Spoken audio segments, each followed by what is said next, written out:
ce laps de temps que nous avons, Dieu va nous faire du bien. Amen. Amen, amen. Je veux bénir l'homme de Dieu, le Père de la maison. Je bénis l'Éternel, mon Dieu, d'abord, en toute chose qui permet qu'on soit là.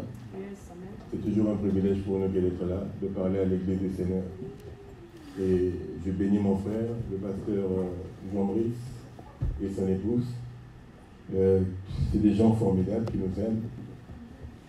Lui et son épouse, qui nous honorent. Amen. Amen, amen. Parce qu'il n'est pas là, me permet. Dès qu'il a su que j'étais là, il m'a dit tu vas passer parler aux enfants. Et c'est une marque d'amour, d'affection, parce que pour dire comme tout le monde, hein, et ils n'ont pas tort de dire que la chair elle est chère. Amen. Amen. Et d'ici, on peut communiquer la vie comme on peut communiquer la mort. Et nous savons que l'Esprit du Seigneur qui est avec nous ce matin va communiquer la vie à un cœur qui était éprouvé, à quelqu'un qui était fatigué, à quelqu'un qui était triste. Dieu va te faire du bien. Amen. Voilà, comme je disais, je ne suis pas seul. Ma femme va arriver d'un moment à l'autre. Parce qu'on avait quelques bagages à envoyer ce soir en fait. Nous sommes arrivés hier et on repart ce soir. Amen. Voilà, c'est une bonne année pour nous. Alléluia. Si tu es vivant, c'est parce que tu as un plan pour ta vie. Alors, c'est l'année de la multiplication divine. Amen. Tu peux dire à ton frère, à ta soeur, multiplication divine. Alléluia. C'est un thème qu'on connaît. Hein? Amen. Année de la multiplication divine. On va parler brièvement de la multiplication divine. Bon, je ne sais pas si les enfants ça. Mais je reviendrai. Amen. Voilà, il y a quelque chose dans les tuyaux avec votre papa. On reviendra longuement parler encore de ça cette année. Mais on va parler un peu de ce que Dieu nous a mis à cœur. Merci les chances. La multiplication divine. Je vais dire à quelqu'un que Proverbe 20-22 nous dit que c'est la bénédiction de l'Éternel qui enrichit. Amen. Hein? Dieu enrichit, Dieu bénit les gens, Dieu nous donne. C'est-à-dire que Dieu nous donne parfois de manière... je veux dire que Dieu nous donne toujours de manière imméritée. Hein? Je ne suis pas de ceux-là qui pensent qu'ils sont ce qu'ils sont par le fruit de leurs efforts, non. Il y a des gens qui sont nés avec des aptitudes de créer des affaires, il y a des gens qui sont nés avec cette grâce d'avoir un héritage de leur père et de leur mère. Il y a des gens que Dieu a donné de bonnes idées, des jeunes qui créent des applications, qui deviennent fort riches. Tu ne peux pas devenir riche si tu n'es pas en bonne santé. Pour faire des affaires, il faut d'abord être en bonne santé. Pour faire des affaires, il faut d'abord habiter dans un environnement qui te permet de prospérer. Je le dis pourquoi? Parce que nous sommes nombreux ici qui viennent des pays du Sud, comme on dit, qui viennent d'Afrique. Et parfois, il y a ceux qui sont entre guillemets pauvres aujourd'hui, ce n'est pas parce qu'ils étaient paresseux. Ce n'est pas parce qu'ils ont démérité. Beaucoup d'entre nous, nous avons immigré ici en Europe, ce n'est pas parce que nous étions pauvres dans nos pays d'origine.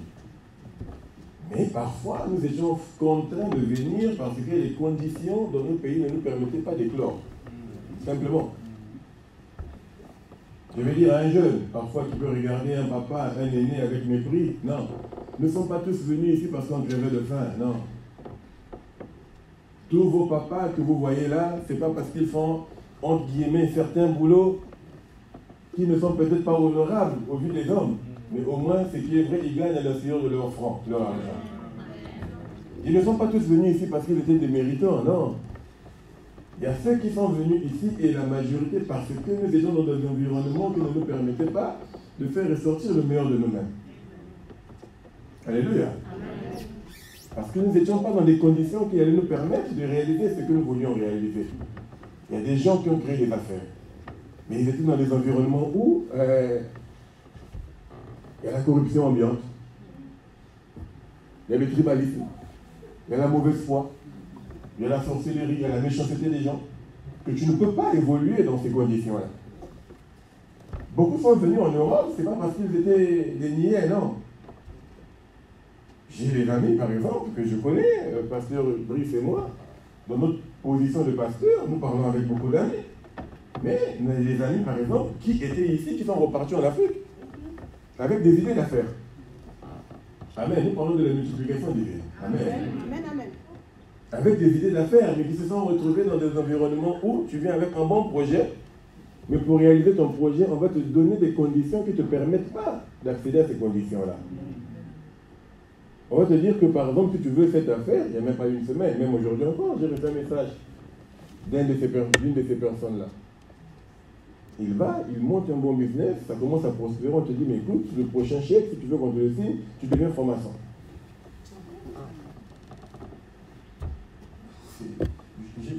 En venant là, j'ai reçu son message encore. Ah oui, il a monté une très bonne affaire. Mais on te dit, bon écoute, c'est bon, c'est bien, ça marche, c'est une bonne idée, tu parles bien, tu es beau, mais tu deviens franc-maçon. Donc je veux seulement te dire que toi qui prospères, si tu prospères aujourd'hui et que tu crains Dieu ou que tu ne crains pas Dieu, mais c'est Dieu qui nous bénit. Dieu te met dans une position où tu es dans un pays où tu peux prospérer, où tu peux éclore, où ton effort est reconnu. Amen. Où ton labeur est reconnu et payé à sa juste valeur. Il y a des gens qui ont travaillé dur mais qui ne sont pas payés à leur juste valeur. Alléluia. Donc c'est seulement pour dire que ceux qui viennent dire que non, j'ai travaillé, j'ai fait ceci, non. La bénédiction, c'est d'abord Dieu. C'est Dieu qui te permet, un, d'être en bonne santé, deux, d'avoir des bonnes idées, trois, d'avoir des bonnes personnes autour de toi, quatre, d'évoluer dans un environnement où ton travail est reconnu. Ne méprise pas ton père. Il y a des enfants qui ont maintenant honte de leurs parents en Europe ici. Je veux seulement te dire que toi au moins tu as l'avantage d'avoir un père qui te nourrit, qui te loge avec de l'argent qu'il a gagné, qu'il a mérité. Il y a ceux qui voyagent en business class, qui prennent des jets privés, mais avec l'argent de la sueur des pauvres, de la sueur des pauvretés. Ils mangent le sang des autres. Alléluia. Ils sont assis sur des choses, des belles chaises, mais ils sont assis sur la misère des autres. Et je pense qu'entre toi, ton papa et son papa de celui-là, tu devrais être plutôt fier de ton père. Alléluia. Enfants, aimez vos parents, respectez vos parents. Vous, nos enfants qui naissent ici, qui grandissez ici, vos parents ne sont pas des niais, non.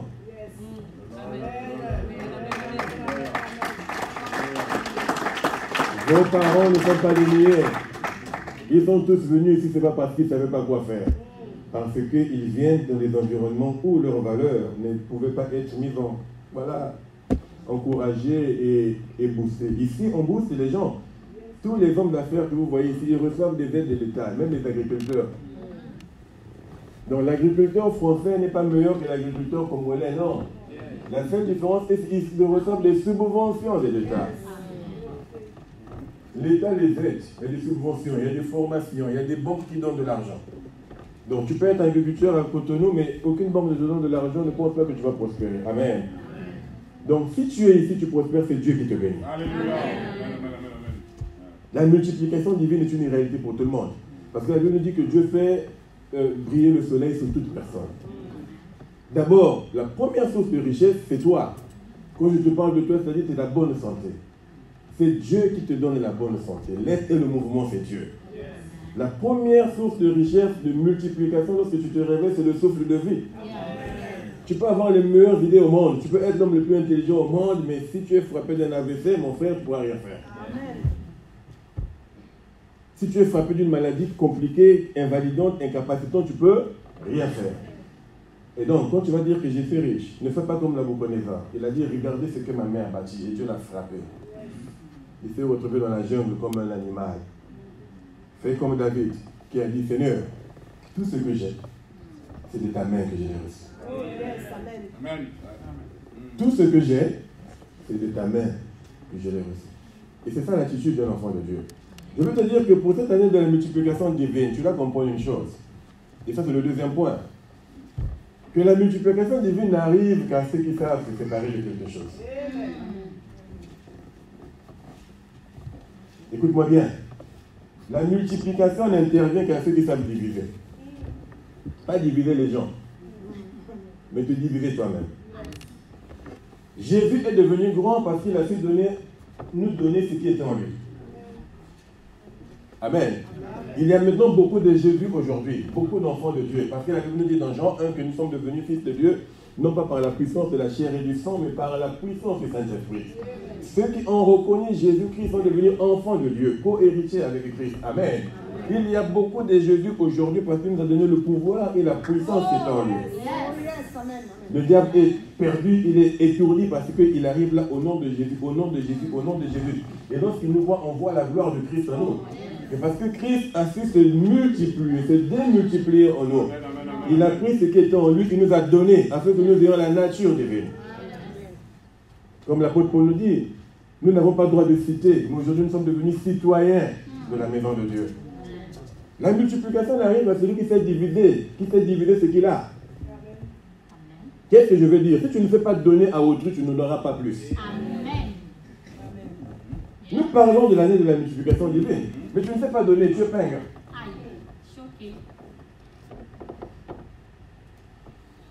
Les Français sont pingres. Ça, c'est un démon qu'il faut chasser de la France. Les Français sont pingres. Je peux vous dire qu'il y a des gens qui sont altruistes. Parce que quand tu vois, par exemple, les frères de la RDC, c'est des gens altruistes. C'est des gens qui savent donner. Amen. On peut reconnaître en nos frères qu'ils savent donner. Amen. Parfois, ils donnent même trop. Ça veut dire que quand un frère de la RDC, un Quinois, il sait qu'on donne du boulot là-bas, jusqu'à ce qu'on va tous vous envoyer. Il finit toujours par tout gâter, parce que c'est tout le monde qui va passer là. Ils sont altruistes, ça, on le leur reconnaît. Nous sommes arrivés en Angleterre autour des années 2000, c'était un peu compliqué pour nous d'ouvrir des comptes bancaires. Avec des statuts d'étudiants, des statuts de demandeurs d'asile, c'était parfois compliqué. D'ouvrir des comptes courants. On pouvait vous offrir un compte d'épargne, qu'on appelle saving chez nous. Et il y a un frère Quinois qui avait trouvé une petite amie nigériane dans une banque Barclays. Mes amis, on avait renvoyé la fille. On avait fini par renvoyer la pauvre jeune dame. Tous les Congolais des deux Congolas, de Brazzaville et de Kinshasa. Je crois que l'ordinateur de Barclays n'a pas compris. En un seul instant, tous les Congolais venaient ouvrir des comptes là-bas. Amen. Amen. Parce qu'on avait notre belle-sœur là-bas. Il y a des peuples comme ça, des gens qui sont généreux, qui savent donner, qui savent partager. Mais la France, malheureusement, c'est un peuple qui est très peint, chiche. C'est un démon qu'il faut chasser. Ah, un Français ne va pas te donner son penny pour rien. Ah non. Ah non. Ils sont chiches, ils sont peints. Alléluia.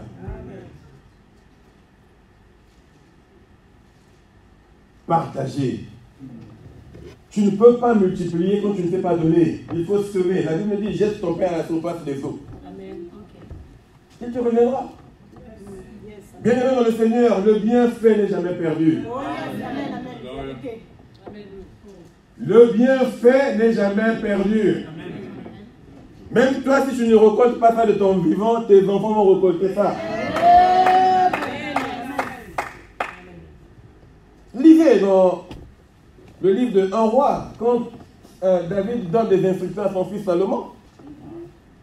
Après lui avoir dit que les fils de chirurgiens ont mal agi contre moi, il faut les tuer, tout ça là. Mais il leur parle aussi de fils de Barzilla. Il dit que quand j'étais dans la souffrance, cette famille-là m'a aidé.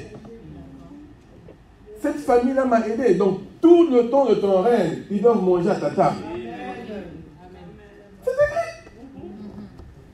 Il dit à son fils, le roi Salomon, cet homme-là m'a aidé. Quand je fuyais, quand ton frère Absalom me poursuivait, me persécutait, il m'a aidé, il m'a gardé chez lui. Pendant tout ton règne, il faut que lui, il mange à ta table. Alors, on va dire à un président que cette personne-là doit manger à ta table. Vous savez ce que ça veut dire? Même tes enfants vont récolter le bien ce que tu fais. L'année ne peut pas commencer 1er janvier jusqu'au 31 décembre. Personne ne mange son argent. Oh, comment? Vérité. Personne ne mange son argent. Amen. Ok. Tu n'aides personne.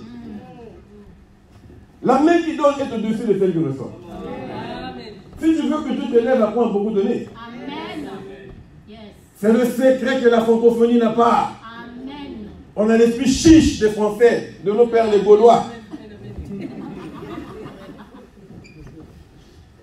Je parle des vrais Gaulois, hein, pas les autres Gaulois là. Ils savent de quoi je parle. Hein? Tu ne peux pas finir l'année, tu travailles. Tu n'as jamais aidé quelqu'un.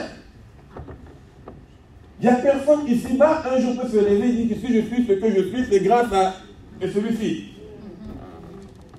Il n'y a personne qui peut se lever en dehors de tes enfants. Mais quand tu donnes à tes enfants, c'est ton devoir, mon gars. Tu ne vas pas dire cet enfant-là n'est pas reconnaissant. Il va être reconnaissant quoi? C'est pas lui qui t'avait demandé de le mettre au monde. Si tu le disais, ne le dis plus jamais. Je t'attends rien, mon fils.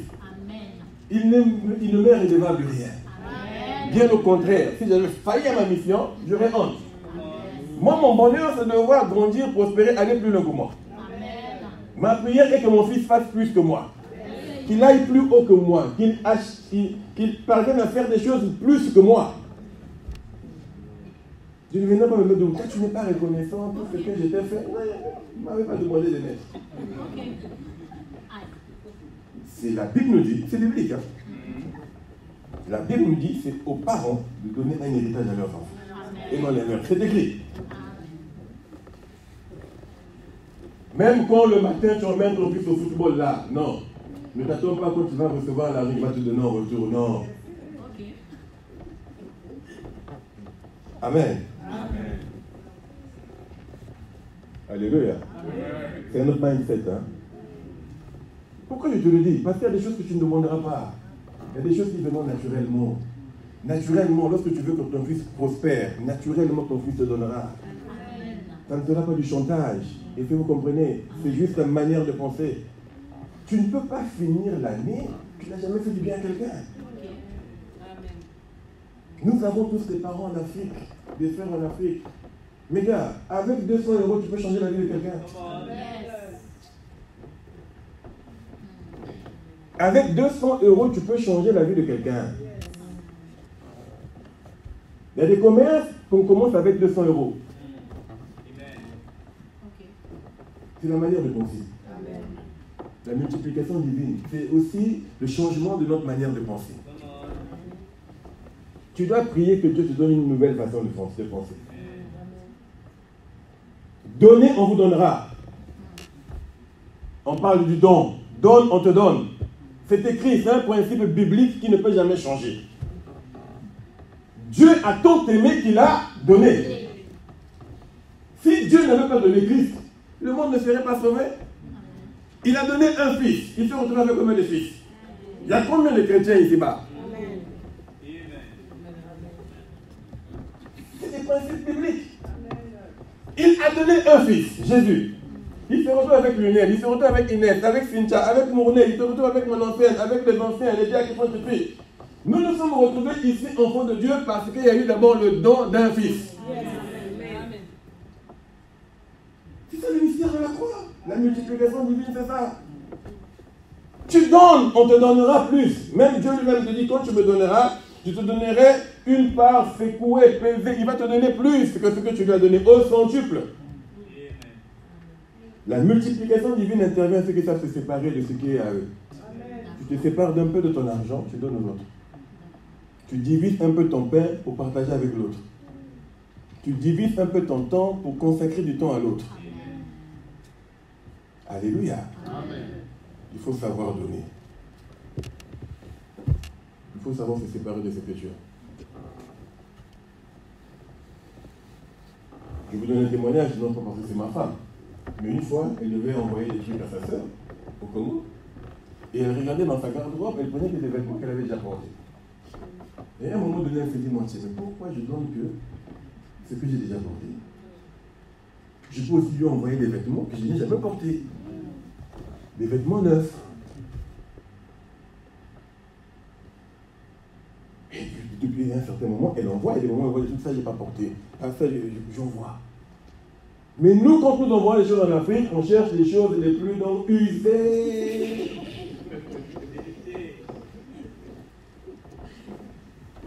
tu ne te sépares, tu ne divises pas, tu te débarrasses. Amen, amen, amen.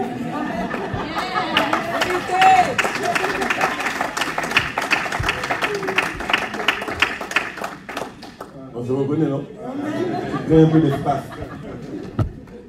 Amen. Tu crées un peu d'espace. La multiplication divine intervient ce que ça donnait. Le principe qu'on a reçu de Dieu. Il donne, il vous sera donné. Et il n'a pas seulement dit, il a agi. Dieu a tant aimé le monde. 3 Jean 16. Jean 3, 16, il a donné son Fils. Et à partir de Jésus-Christ, il a reçu, regarde. Parce que le monde était voué à la destruction. Après Noé, Dieu a dit qu'il n'y a plus rien de bon dans ce monde. Il a dit.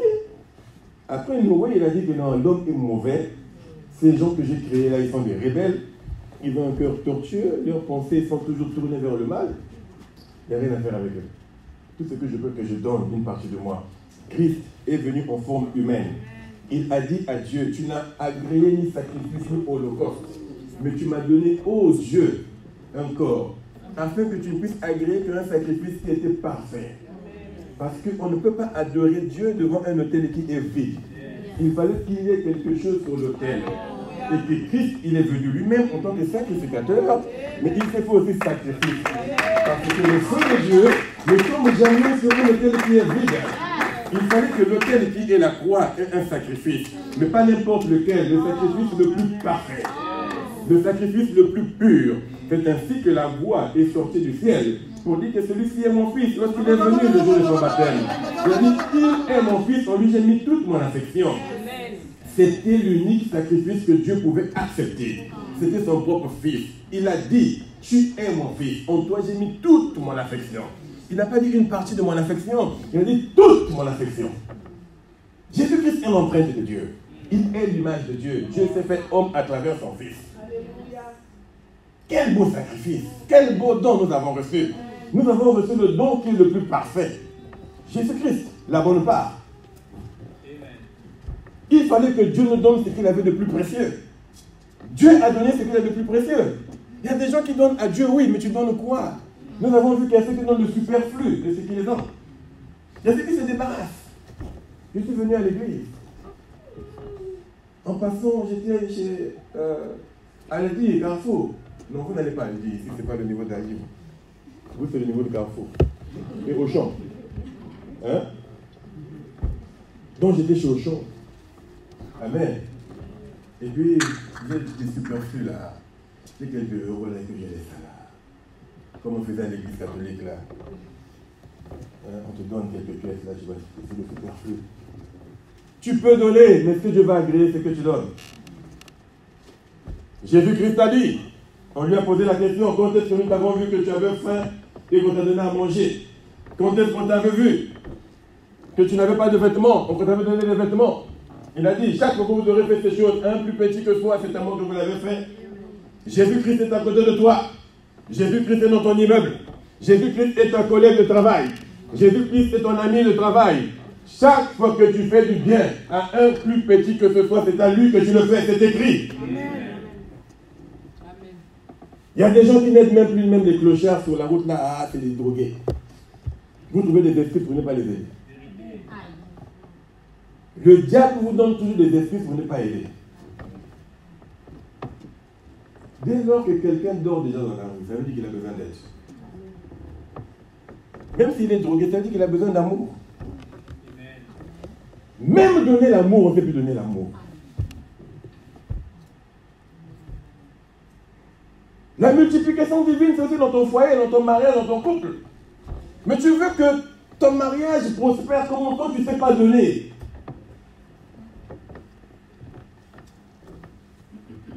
Tu ne sais pas donner, tu ne donnes pas à ton mari, tu ne donnes pas à ta femme. Même pour donner à ton mari ce qui lui est dû. Il y a des maris qui doivent maintenant commencer à jeûner.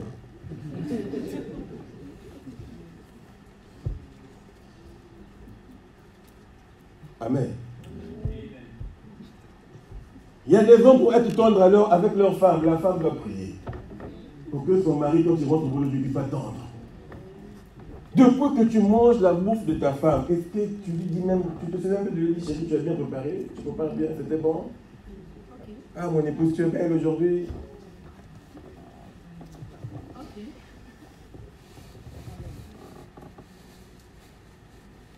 Ma femme et moi, on va commencer à tenir des sessions pour les couples. Mais il y a un exercice parfois que si tu demandes ça à beaucoup de couples, ils vont faillir.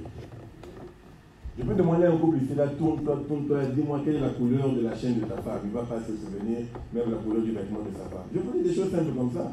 Vous pouvez être là avec ton mari, mais vous ne vous regardez même plus.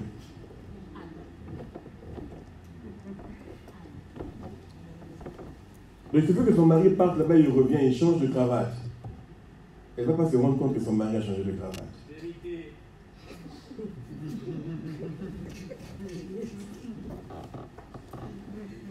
L'amour montre. La multiplication, c'est... Il faut montrer que tu as intérêt, tu aimes, tu apprécies. Et puis, non, je garde ça seulement dans mon cœur. Non, il faut parler. Il faut parler. L'amour s'entretient. Pour multiplier, il faut parler. Même si tu plantes, il faut parler aux plantes, il faut parler aux fleurs. Je vois des gens même parler aux plantes. Et puis tu vois l'homme qui ne parle pas à sa femme, là, quand tu vas aller roser ses fleurs, là, il va parler aux plantes. On m'a dit qu'il faut parler aux plantes. Ah, la rose, il faut grandir. Tu as beaucoup d'épines aujourd'hui, tu parles aux plantes. Tu deviens zinzin devant une plante. Mais devant ta propre femme, tu ne parles pas. Et tu veux que l'amour se multiplie. Non, enfant de Dieu, la multiplication divine, il faut l'entretenir. Amen. Je vais vous parler pour terminer de Laban. En Genèse 30. Est-ce que je peux avoir une Bible? Et si vous comprenez de quoi on parle, la multiplication divine est un fait de Dieu. C'est Dieu qui bénit. Dans tes prières, tu dois toujours demander à Dieu, Dieu, inspire-moi, donne-moi sagesse, donne-moi intelligence, mets-moi de bonnes personnes à côté de moi. Merci, ma grande. Parce que la multiplication, c'est aussi en fonction des gens qui sont autour de toi. Il y a une croissance par association. Ça, vous connaissez ces choses. Beaucoup de gens le savent. On vous enseigne ça. Vous avez des coachs qui vous disent ces choses tout le temps. Mais si vous appliquez ces choses, de qui êtes-vous entouré? Qui sont tes amis? Avec qui tu parles? Quels sont les programmes que tu regardes? Sur Facebook, tu fais quoi? Sur TikTok, tu regardes quoi? Si tu regardes que les gens qui font des farces, ta vie sera une farce.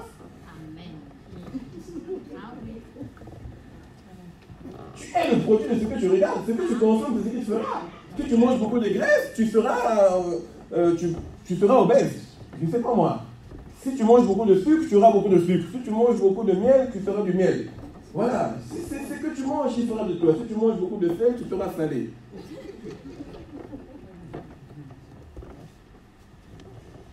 Qu'est-ce que tu regardes, avec qui tu parles, avec qui tu marches, qui sont tes amis, qui sont tes conseillers, qui sont tes modèles? Jeunes gens, écoute-moi. Choisis tes amis, choisis tes modèles. Amen. Parce que Dieu, aujourd'hui, par la technologie, nous permet d'avoir beaucoup d'amis. Mais si tu n'as pas de discipline, si tu n'as pas un filtre, tu vas ouvrir ta porte, ça veut dire que ton esprit a tout et n'importe quoi. Et tu vas commencer à produire ce que reflète ton esprit. Parce que la Bible dit dans Romains 12 que tu prospères. Non, le renouvellement de l'intelligence. L'intelligence, là, c'est en fonction des informations que tu reçois tous les jours. Et c'est l'apôtre qui dit que tu prospères à tous égards, comme prospère l'état de ton âme. Mais ton âme, là, tu le nourris de quoi? Si tu nourris ton âme des querelles, des Gaulois, écoute, eux, ils vont prospérer. Les warriors vont prospérer.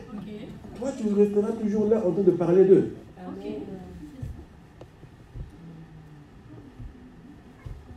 Si tu passes ton temps à regarder ceux qui font rire, mais les autres riront de toi demain. La multiplication divine n'est pas un slogan, enfant de Dieu. Amen. Dieu nous permet de nous donner des clés aujourd'hui qui vont te permettre que ça devienne une réalité pour ta vie. Dieu, aussi longtemps qu'il te donne le souffle de vie, ça veut dire qu'il n'a pas fini avec toi. Amen. Il a dit, je connais les plans que j'ai pour vous. Jeunes gens, Dieu l'a dit. Je connais les plans que j'ai pour vous. C'est des plans pour vous donner un avenir et une espérance. Amen. Les plans de Dieu pour nos vies, ce n'est pas des plans de malheur, non. C'est pour nous donner un avenir. Jésus est venu pour que nous, Jean 10, que nous, ses enfants, nous ayons la vie abondante. Les propos du Seigneur sont clairs. Le diable vient pour détruire, pour égorger, pour voler. Mais moi, le Fils de Dieu, je suis venu pour que tu aies la vie. Et la vie en abondance.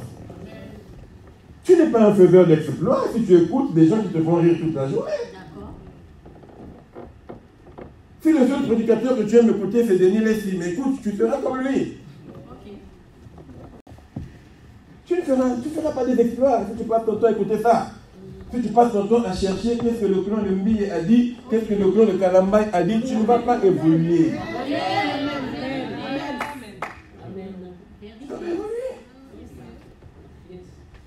Parce que le diable va faire de telle sorte que tu vas tout chercher. Ah, qu'est-ce que les autres ont dit? Ah, ceux-là ils ont dit ceci. Et qu'est-ce que les autres ont dit? Et tu vas vivre comme ça, on va te balloter. Vous savez, même à nous, ça nous arrive. Il y a des moments où tu peux te retrouver que j'ai passé 2 heures à écouter des névrés. Tu te dis, mais Seigneur, qu'est-ce qui m'arrive? Ah oui, il faut savoir filtrer. La multiplication divine, c'est un problème de discipline personnelle. Amen. Si tu n'es pas discipliné, je ne crois pas. Jésus-Christ était discipliné. Dans Gethsémane, il a crié, il a pleuré, il a vu qu'il allait mourir à la croix. Il a dit, Seigneur, éloigne, c'est trop. Moi, le Fils de Dieu, je vais devenir. Jésus n'a pas péché. Il est devenu péché. C'est grave. Il faut que vous compreniez ça. Péché, c'est bon, tu peux pécher, tu demandes pardon. Mais il n'a pas péché, il est devenu péché. Donc quand on parle voleur, vol, c'est lui. Donc le vol, là, comme nous le connaissons, c'était devenu Jésus. On parle prostitution, c'est lui. Ça, c'est la prostitution personnifiée. On parle criminel, il est devenu tout ce qu'il y avait de mauvais en nous. Il a porté ça dans sa chair. Lui, le Fils de Dieu. Ce jour-là, dans le jardin de Gethsémane, la Bible dit qu'il a crié, il agonisait, il a pleuré, au point que sa sueur est devenue comme des grumeaux de sang. Toi, quand tu transpires, c'est de l'eau. On peut dire ça comme ça, la transpiration qui ressemble à de l'eau. Mais pour le Seigneur, c'était des grumeaux de sang. C'est-à-dire c'était déjà une image du sang qui allait couler lorsque cette couronne d'épines allait être placée sur sa tête. Il a dit, Père, éloigne ça de moi. Éloigne cette coupe. Mais il s'est ressaisi, il a dit, Seigneur, pas ma volonté, mais la tienne. La multiplication divine intervient à ceux qui sont des disciples. Dieu ne peut pas t'élever si tu n'es pas un bon disciple. Dieu ne peut pas t'élever si tu n'es pas fidèle dans les choses d'autrui. Écoute-moi, ancien, écoute-moi, diable. Écoute-moi, servante de Dieu. Si tu n'es pas fidèle ici, auprès de Anissé, Macrosson Mourné, tu ne seras pas fidèle ailleurs. Si tu n'es pas fidèle ici, quand tu seras, si tu n'es pas un bon disciple ici, mes amis, les rebelles engendrent des rebelles. Si tu étais rebelle ici, ne t'attends pas que Dieu va te donner des enfants de fils demain. Amen. Les rebelles engendrent des rebelles. Amen. Les indisciplinés engendrent des indisciplinés. Les infidèles engendrent des infidèles. Jusqu'à ce que le Saint-Esprit passe par là pour te changer, pour t'aiguiller, pour te former. Mais tant que tu n'as pas rencontré la personne de Christ Jésus, bien aimé dans le Seigneur, quoi que tu dises, quoi que tu fasses, si tu es infidèle dans les choses d'autrui, tu seras infidèle dans tes propres choses. Si tu ne peux pas gérer le peu qu'on t'a donné, tu ne géreras pas 1 million. La multiplication divine, c'est pour les gens fidèles, mes amis. Parfois, on fait des prières compliquées, Dieu te dit que tu n'es pas prêt, parce que tu n'es pas fidèle, simplement. Rockefeller a dit, permettez-moi, on fait 10 minutes. Hein? Rockefeller a dit, on lui a posé la question, mais comment est-ce que tu fais? Moi j'étais à New York, quelqu'un qui était à New York savent. Tu ne peux pas rater ça, la tour Rockefeller. C'est gigantesque. Donc j'étais là-bas avec ma fille, donc on faisait que regarder, je me dis, Seigneur, donc tu as donné de l'argent aux gens pour construire pareille chose. C'est énorme. C'est qu'il y a New York savent. Mais ce type, on lui a posé la question, mais comment est-ce que tu fais pour donner une dîme de 1 million de dollars à ton pasteur? Comment est-ce que tu fais pour donner une dîme de 10 millions de dollars? Vous savez ce qu'il a dit? Il a dit, parce que j'avais appris à donner $1. Elle dit parce que j'avais appris très tôt à donner $1 en fait. Quand je gagnais 10, je savais que les 10e, c'est pour mon pasteur. Donc quand j'ai commencé à gagner 100, c'était facile pour moi de donner 10. Quand j'ai commencé à gagner 1000, c'était facile pour moi de donner 100. Si tu n'es pas fidèle dans les petites choses, la multiplication n'est pas de toi. Il y a des gens qui veulent avoir de l'argent, que Dieu bénisse moi, mais tu n'es pas prêt. Dieu donne des richesses à des gens qui sont prêts. On l'a vu avec des serviteurs. Il est venu, toi, il t'a donné 5 deniers. Qu'est-ce que tu en as fait? Père, j'ai multiplié, j'en ai 10. Toi, je t'ai donné 3. Qu'est-ce que tu en as fait? J'ai ramené 6. Toi, je t'ai donné 2. Qu'est-ce que tu en as fait? Tu sais, j'essaie d'aller enterrer. Tu n'es pas un faiseur d'expérience si tu enterres les talents que Dieu t'a donnés, les deniers que Dieu t'a donnés. Tu n'es pas prêt.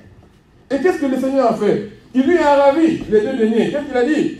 On donnera à celui qui a, et on en arrachera à celui qui n'a pas. C'est écrit. Si tu ne sais pas multiplier, on va t'arracher ce que tu as. Si tu ne sais pas fructifier, on va t'arracher ce que tu as. Si tu n'es pas fidèle dans les petites choses. Si tu n'es pas fidèle, la fidélité appelle le brisement appelle l'humilité. Si tu n'es pas brisé, Dieu ne t'élève pas. Tu es déjà élevé à tes propres yeux. Dieu va faire quoi? Tu es déjà grand. Dieu va faire quoi? Amen. Tu es déjà grand. Toi-même, tu disais que tu es déjà grand. Tu es le plus beau. Tu es la plus belle. Tu es le plus riche. Dieu va faire quoi? Tu es déjà arrivé. Il te laisse. Dieu élève les humbles. Si tu n'es pas brisé, mon frère, Dieu ne va pas t'élever. Le baptême d'eau est l'acte de naissance du chrétien, de l'enfant de Dieu. Le baptême d'eau, il faut le faire. Si tu ne vas pas baptiser par immersion, c'est une faute. Jésus-Christ a dit qu'il faut faire ce qui est convenable. Parce que c'est le seul moment que tu vas déclarer devant le monde et devant les esprits que tu es le Fils de Dieu. Amen. Mais le serviteur de Dieu que tu veux être, la date de naissance du serviteur de Dieu, c'est le jour de ton brisement réel. Amen. Ok. Si tu n'es pas brisé, Dieu ne va pas te multiplier. Tu veux devenir pasteur, tu veux prêcher, tu veux ouvrir une église, mon frère, sois brisé. Si tu n'es pas brisé, ne sers pas Dieu. Dieu ne sert que les gens brisés. Philippiens nous dit que Christ, Fils de Dieu, il ne s'est pas vu comme voulant être l'égal de son Père. Il s'est humilié jusqu'à mourir à la croix. Il est devenu un simple homme. Vous ne comprenez pas ça si l'esprit ne vous ouvre pas ça, les intelligences. Le fait de Jésus de prendre la chair humaine, c'était la pire des humiliations. Il est Dieu. Amen. Il est environné des anges. Il l'a dit devant Pilate. Si je le voulais, en un claquement de doigts, je pouvais demander à une myriade d'anges d'armée céleste pour venir. Même les anges étaient étonnés de voir que le Fils de Dieu, il a pris cette chair. Mais mes amis, nous sommes faits de la poussière. Amen. À la seule différence que lui, il était la parole qui est devenue chair. Mais il avait cette apparence humaine. Les anges, ça les étonnait. Parce que c'est des êtres glorieux. C'est des êtres glorieux. Ils sont plus beaux. Quand Dieu ouvre les yeux de l'apôtre Jean, quand il lui a montré un peu de ce qu'il y a dans le ciel, il ne savait pas comment décrire ça. Il a dit, j'ai vu des routes, il cherchait ce qu'il y a de plus beau sur la terre pour expliquer ce qu'il a vu au ciel. Donc le plus beau c'est quoi? Il a dit, mon chéri, là-bas c'est des diamants, c'est de l'or. Parce qu'il ne trouvait pas d'équivalent. Il a dit que le goudron, comme on dit chez nous à Kinshasa, le macadam, est fait d'or. Tu viens d'un environnement où tu marches pour de l'or. Et tu vas venir dans un environnement où les hommes habillent l'or. C'est pour mettre de l'or sur leurs vêtements. Toi, tu dis que l'or pour toi, c'est ta richesse. Mais là-bas, on marche sur ça.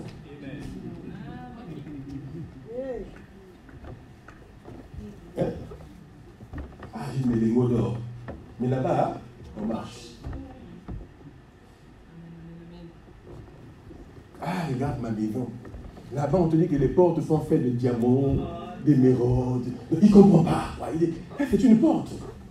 Non, ça c'est même le portail seulement. Papa, tu n'avais vu que le portail. Les portes des chambres, on ne sait même pas c'était fait de quoi. Et donc, lorsque les anges voient que non, Jésus-Christ est né parmi les hommes, dans Luc 2, la Bible nous dit qu'une armée des anges, ils sont venus pour voir ce qui se passait ce jour-là dans la cité de David. Le Fils de Dieu, il va au milieu des hommes. Waouh! Enfant de Dieu, je voulais te dire que Dieu bénit. Si tu es fatigué ce matin, si tu es brisé, si tu es découragé, je veux seulement te dire que lorsque Jacob était chez Laban, Laban c'était le frère de sa mère. Il était devenu aussi son beau-père parce que Jacob avait pris ses deux filles, Léa et Rachel. Lorsqu'il fallait que Jacob se sépare de Laban, il avait un deal, il avait travaillé pendant 14 ans pour ses deux femmes. Il devait aussi travailler pour son propre business à lui, parce qu'il devait rentrer chez son père. Mais Laban n'était pas honnête avec lui. Laban a voulu le tromper, le berner. Alléluia. Il lui a dit que, écoute, on va se partager quand même les animaux qu'il y a ici. Mais toi, tu auras des animaux qui seront cachetés, qui auront des rainures. Alléluia. Mais qu'est-ce qu'il a fait? Pendant que les femelles étaient en chaleur, il a pris tous les animaux qui avaient des rainures, qui avaient des taches, il les a menés à 3 jours de marche de là où était Laban. Parce qu'apparemment, lorsque les animaux étaient en chaleur, quand il voyait les animaux qui avaient des taches, ça permettait que les petits qui devaient naître, qu'ils allaient mettre bas, devaient avoir des taches. Qu'est-ce que Laban a fait? Dans Genèse 30, il les a emmenés loin. Et Jacob a fait. Et Laban, loin. Donc de manière à ce que lorsque les animaux allaient mettre bas, la part de Laban allait être, la part de Jacob, pardon, allait être réduite. On est d'accord, on fait ça.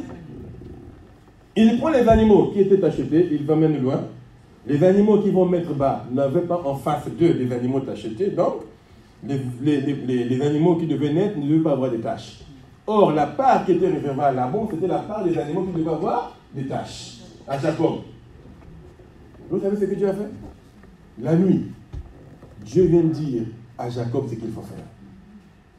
Il lui donne des idées. Comment les animaux qui sont en chaleur vont mettre bas des animaux qui ont des taches, soit même qu'ils ont en face d'eux des animaux qui ont des taches. C'est écrit dans votre Bible. Genèse 30. Je veux seulement te dire que la multiplication divine est une réalité. Dieu peut te donner des idées révolutionnaires. Dieu peut te dire dans un songe ce que tu dois faire pour changer la destinée de ta famille. Dieu peut te dire dans un songe ce que tu dois accomplir pour avoir une vie meilleure. C'est possible. Amen. Ne lâche pas, n'abandonne pas. Amen. En une année, tu peux changer la destinée de ta vie. En une année, tu peux faire ce que tu n'as pas pu faire en 10 ans. C'est possible. Amen. Ne te décourage pas. Les années que les sauterelles ont dévorées, tu peux les rattraper. Amen. Que personne ne te dise que tu es trop vieux pour cela. Que personne ne te dise que ton nom de famille ne te permet pas d'atteindre certains objectifs. Que personne ne te dise que la couleur de ta peau est un obstacle. Non. C'est fini cette histoire-là. Avec Jésus, on fera les exploits. Jeune homme, écoute-moi. Jeune fille, écoute-moi. Dieu t'a placé en France parce que tu as une destinée glorieuse dans ce pays. La Bible te dit quoi? Tout lieu où foulera la plante de tes pieds, je te donne ce lieu en héritage. La France est ton héritage. Tu dois te poser des questions. Quel est l'exploit que je peux faire ailleurs et que je ne peux pas faire ici? Tu peux devenir homme d'affaires ici. Tu peux devenir femme d'affaires ici. Tu peux prospérer ici. Comprends une seule chose. Prie comme si tout dépendait de Dieu et travaille aussi fort que comme si tout dépendait de toi. C'est cette symbiose des deux qui feront que tu sois un faiseur d'exploits. Sois humble, crois en Dieu. Sois brisé, sois fidèle. Serviteur de Dieu. Ton rêve, c'est d'être pasteur, de prêcher. Dans ton église ou ailleurs, peu importe. Mais je veux seulement te dire, si tu n'es pas fidèle dans les choses de Dieu, Dieu ne te donnera pas les tiennes. Quand Dieu te place auprès d'un serviteur de Dieu, tu dois être fidèle. Ce que Dieu attend de toi, c'est la fidélité. La mentalité du disciple, c'est quoi? Il travaille pour son maître. Il est obéissant à son maître, il est respectueux. Il travaille pour les intérêts de son maître. Aussi longtemps que tu es à côté d'un homme de Dieu, travaille pour l'intérêt de l'homme de Dieu. Ça fait 22 ans que je le fais. moi et mon épouse. Donc je ne vous prêche pas des choses ex nihilo. Non. Je vous prêche ma vie. Ah oui. Je vais dans les églises, je suis aussi honoré. On m'invite aussi par moi-même, par mon épouse. On va. Mais quand je suis à côté de mon père, je suis le fils de mon père. Je porte la valise de mon père. Je n'aurai pas ses vêtements. On voyage. Cette année, on a fait déjà peut-être 4 pays, non? Amen. Dans 2 semaines, on va aux Antilles, en Guadeloupe. Quand quelqu'un de mon équipe n'est pas là, je vais demander à mon papa, les vestes sont repassées, tu as besoin de quelque chose, tu as besoin d'eau, tu as besoin de fruits. Mon épouse et moi et tous les membres de mon équipe. Je repasse. Quand je trouve que celui qui a repassé n'a pas bien repassé, je regarde, je vais dans la chambre de mon père, mon pasteur, je repasse les vêtements. Voilà pourquoi vous me recevez avec honneur. Parce que j'ai appris à honorer mes pères. Quand je vais, on vient reporter de là, pasteur Lionel, parce que moi j'ai appris à faire ça. Tu ne récoltes que ce que tu sèmes. Tu sèmes la rébellion, tu auras des rebelles.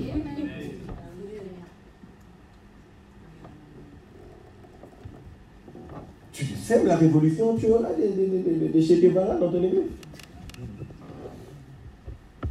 Tu sèmes la fidélité, le respect. Dieu va te donner des enfants qui vont t'aimer, te respecter. Ce n'est pas nécessairement des enfants, même tes collaborateurs au sein de l'église, dans ton équipe. Il y a des frères ici, là, pasteur, moi, dans mon équipe d'intercession, les gens sont empêchés, mais toi, tu es comment, le pasteur? Les gens ne donnent pas, mais toi, tu donnes, toi. Et même des gens, parfois, tu vas voir qu'ils discutent même la dîme. Ils discutent les offrandes, pour qu'on doit donner les offrandes. Alléluia. Si tu ne donnes pas ta dîme, tu n'es pas béni. Parce que la dîme, ce n'est pas la loi. La dîme, ce n'est pas Moïse. Non. N'écoutez pas toutes les niaiseries qu'on rencontre sur Internet. Lisez votre Bible. La Bible, ce n'est pas la loi. C'est Melchisédek qui rencontre Abraham, qui donne sa dîme. Melchisédek est l'image de Christ. Tu vas lire ça dans ta Bible. Hein? On parlera de toutes ces choses-là. Parce que ça, c'est des choses qui font que vous soyez prospères. On parle de la multiplication. Dans Hébreux 7:3, le livre de Melchisédek a rencontré Abraham. Genèse 14, 18, lisez ça, Genèse 14. Melchisédek rencontre Abraham, il dit Abraham, attends, ne quitte pas, il lui a donné. Melchisédek, c'est l'image de Christ, c'est le sacrificateur par excellence. C'est l'image de Jésus. Il lui a donné le pain et le vin. Une image du sacrifice que Christ allait faire. Ce n'est pas la loi. La loi, c'est Moïse. La loi, c'est Moïse. La dîme est instituée par Abel et Caïn. C'est pas Moïse qui a institué. Donc quand on vous dit que la Bible c'est la loi, c'est quelle loi? Vous lisez ça dans quelle Bible? La loi c'est Moïse, le Pentateuque Moïse. Hein? La Bible c'est Abel et Caïn. Eux-mêmes ils ont pris les prémices de leur revenu, ça va les donner à Dieu. La Bible c'est des principes, les prémices de tes revenus. Tu donnes ça à Dieu. Dieu ici c'est ton pasteur, c'est ton leader.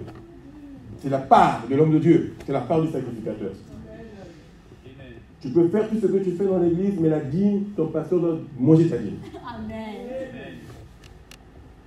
Dans la francophonie, on ne vous dit pas ces choses. Voilà pourquoi on reste pauvre. Il y a des enseignements que nous ne faisons plus dans les églises nigérianes. On ne fait plus ça. Tu ne vas pas aller dire à un Nigérien qu'il faut donner la dîme, il faut donner le front. Ça, c'est le niveau le plus bas. Non, prêche-lui l'adultère, parce que peut-être il résiste encore dans l'adultère.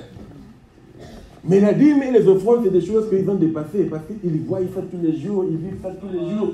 C'est le secret de la prospérité. Tu n'as pas de multiplication si tu ne fais pas donner. Les Nigériens, ils se battent même pour nourrir l'homme de Dieu. Ah, voilà pourquoi ils prospèrent. Un petit Nigérian qui va à l'université, dès qu'il a sa bourse, il donne à l'église.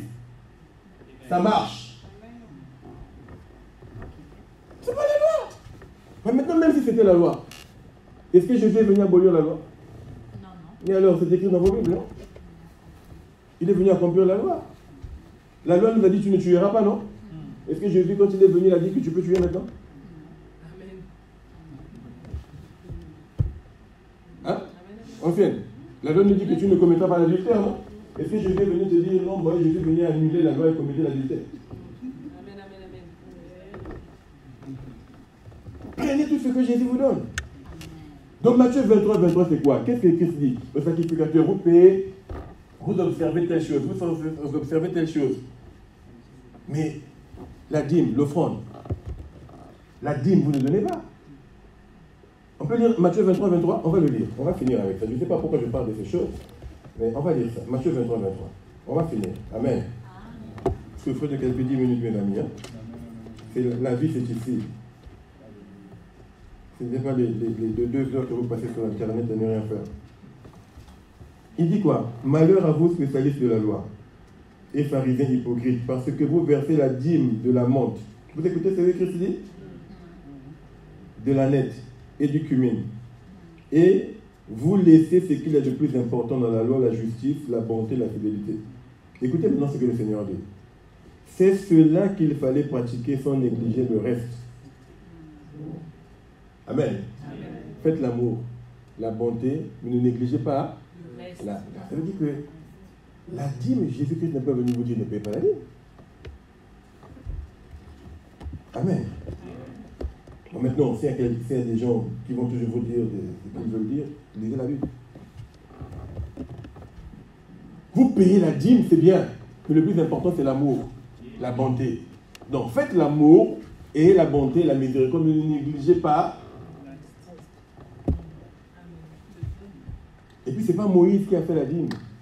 C'est Caïn et Abel, les premiers qui apprennent les prémices de leur travail et donner à Dieu. Amen. Melchisédek rencontre Abraham. Il dit, attends, je te donne ma dîme. Et Jésus-Christ est venu parler de cette étape dans Jean 8, 56. Quand il a dit que votre père Abraham m'a vu, il a tressailli. Il parlait de cette rencontre de Genèse 14, 18, quand Melchisédek a rencontré Abraham. Melchisédek est une image de Christ. Lisez la Bible. Et quand on lit la Bible comme un enfant. Oubliez tout ce qu'on t'a dit, lis la Bible. Amen. Bien aimé dans le Seigneur, on va finir pour ne pas abuser de votre temps. Une fois encore, excusez-nous pour le retard. Amen. Mais Dieu nous a donné ici quelques clés pour la multiplication divine. Alléluia. Comprenez que c'est Dieu qui bénit, c'est Dieu qui élève. Et que Dieu ne multiplie qu'à celui qui s'est donné. Donne. Partage, Dieu te donnera. Amen. Dieu ne donne qu'à ceux qui donnent. Le monde te reconnaîtra aussi par ton altruisme. Si tu ne donnes pas, on ne te donnera pas. Mon gars, tu peux aider un neveu aujourd'hui qui est au pays. Tu lui achètes seulement je ne sais pas quoi pour faire ses études. Demain, il est président, il va changer ta vie. C'est ça le retour d'investissement. Parfois, vous investissez sur des choses inutiles. Je peux te dire que je vais me priver de mon iPhone, je ne sais pas, 14 ou 12. Je ne sais pas. C'est le dernier, c'est quoi? Je peux me priver de ça. Fais du bien à quelqu'un. Les salaires dans notre pays, il y a des gens qui gagnent 75 €. Tu t'imagines que si tu lui donnes 200 €, ce que tu fais dans ta vie? Amen. Change la vie de quelqu'un. Dis-toi que l'année ne va pas finir tant que je n'ai pas fait du bien à quelqu'un. Amen. Donne à Dieu. Prends soin de ton pasteur. La francophonie, écoutez-moi, prenez soin de votre pasteur. S'il y a les terres les plus fertiles où la richesse elle est certaine, c'est quand tu investis dans la vie de ton pasteur. Amen. Que les plus belles chaussures de maman Inès viennent de toi. Même si elle ne parle pas, chaque fois qu'elle va ouvrir sa garde-robe pour mettre ses chaussures là, elle monte sur cette chair pour prêcher avec les chaussures que tu as achetées. La Bible nous dit que Dieu avait écouté l'aumône de Corneille. Lisez votre Bible, les clés sont dans la Bible. Tes aumônes et tes prières ont été entendues. L'ange a dit, tes aumônes et tes prières. Ça veut dire que les aumônes que tu donnes parlent. Amen.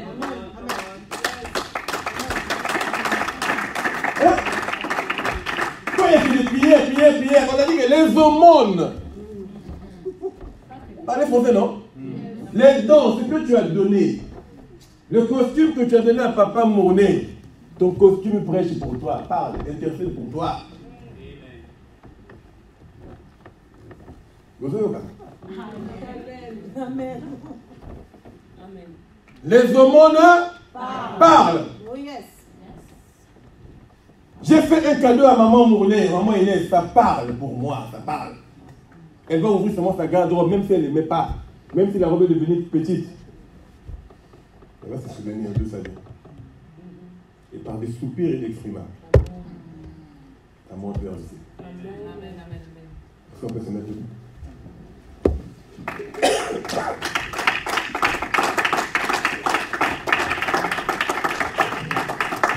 Alléluia.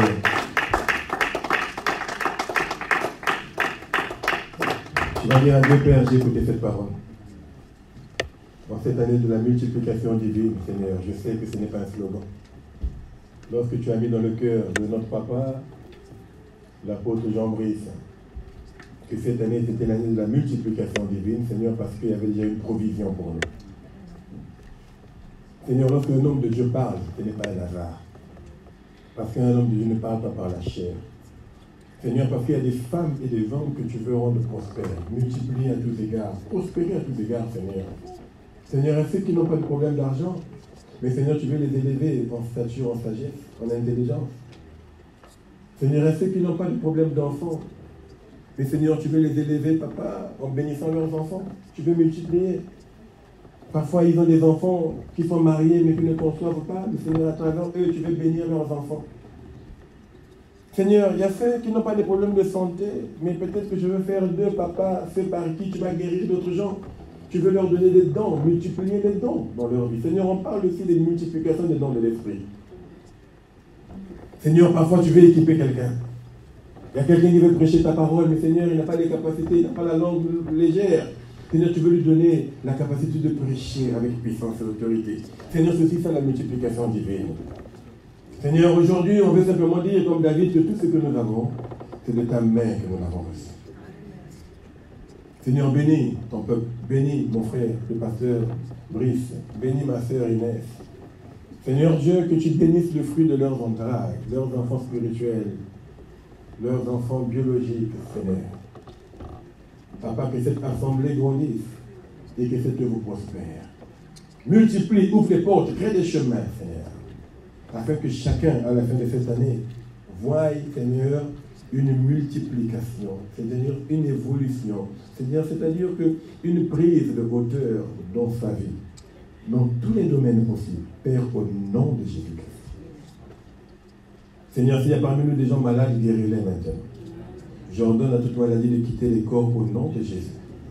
Là où il y avait la douleur, Seigneur, que cette douleur disparaisse, ainsi que sa cause. Tu la détruis à la racine au nom de Jésus-Christ. Seigneur, bénis tes fils et tes filles, ceux qui ont des challenges, des rendez-vous, ceux qui ont des interviews pour le travail, ceux qui veulent monter des affaires, Seigneur, inspire-les comme tu as inspiré Laban et Jacob chez Laban. Donne-leur des idées.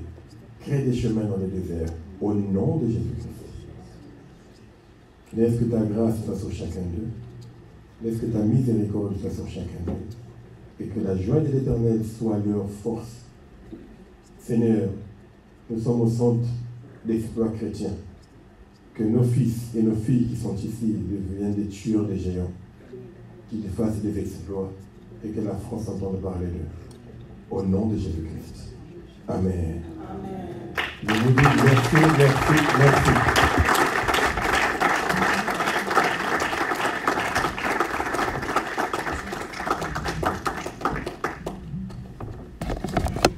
Amen. Alléluia.